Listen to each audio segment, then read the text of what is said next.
오늘 낭독할 책은 한국에서 일본 여행을 할 수 있다고 이 책인데요.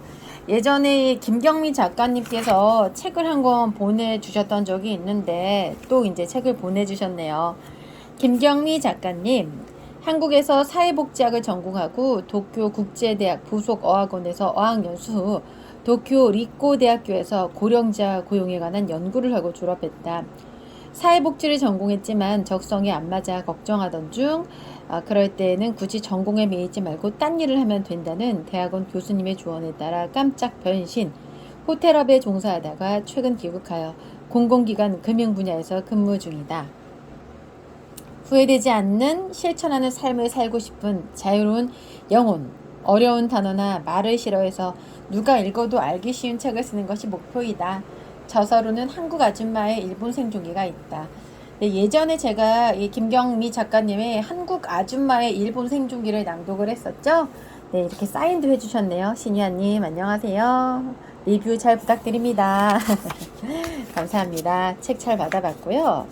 이 책은 제가 끝까지 좀 보니까 쉽게 읽을 수 있어요. 그리고 뭐 사진이 많아서 좋아요. 어떻게 보면은 누구나 알고 있는 내용일 수도 있겠고요.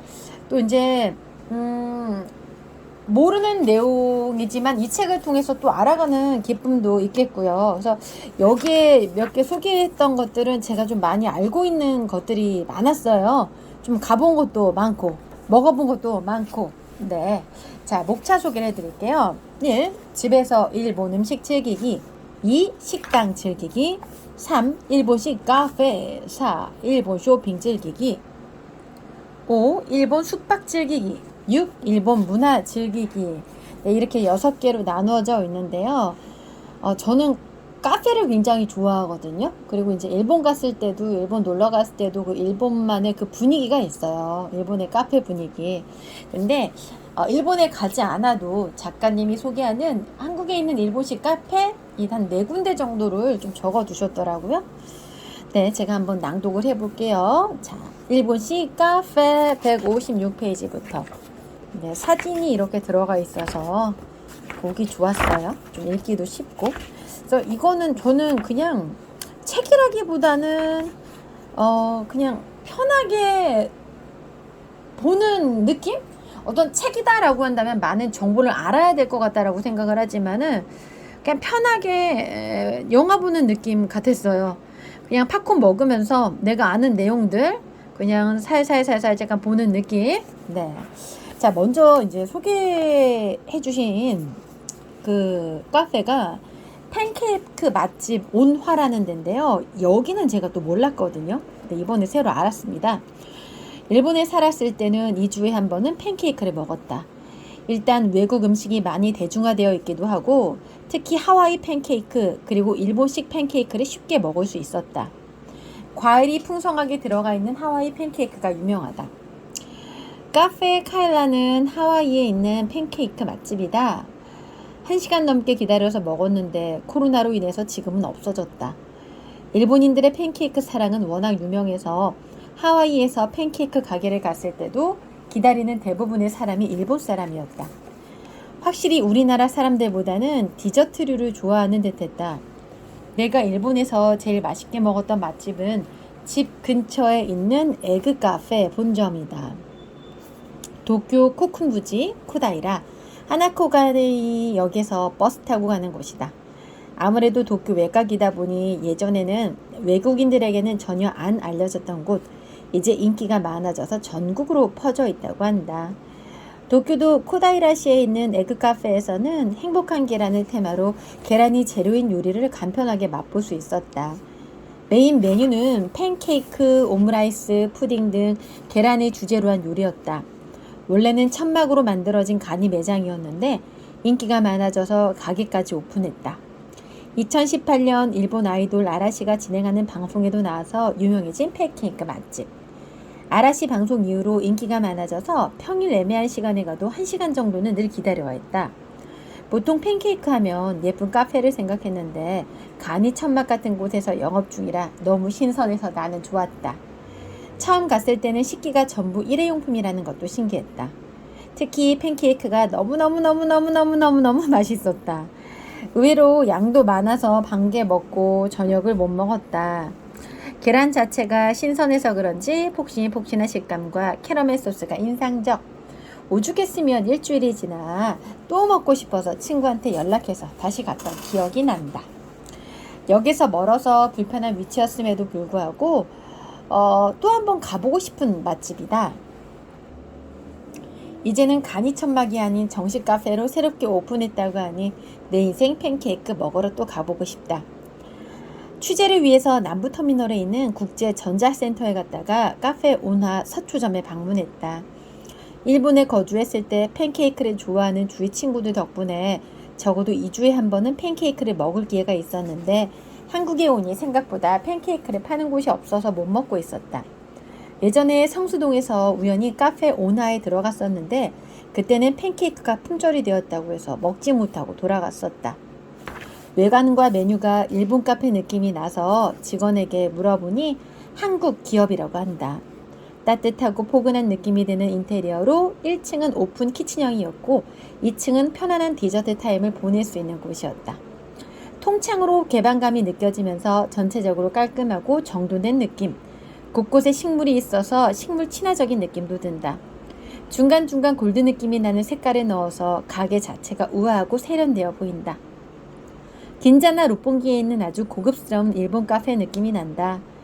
우리 동네에 있다면 일주일에 한 번은 갈 것 같다. 내가 주문한 건 저번에 주문했지만 품절되어 먹지 못한 플레인 슈플렉 팬케이크. 수제로 작업하는 거라 20-30분 정도 소요된다. 기다리는 동안 자리를 잡고 앉아있는데 옆 테이블에 앉은 손님들이 일본 여성 2명이었다. 일본에서 먹는 것 같은 팬케이크를 먹으러 방문했는데 마침 일본 사람이 옆에 앉아서 신기했다. 내가 일본에서 거주할 때는 일본맘이라는 네이버 카페에서 많은 정보를 얻곤 했다. 현지에 살면 외국인으로 정보를 얻기가 참 힘든데 한국에 사는 일본 사람들은 어떤 경로로 교류를 하며 친해지는지 궁금했다. 젊은 사람들은 인스타를 통해서 정보를 얻는다고 들었으나 40, 50대 이상은 어떻게 지내는 걸까?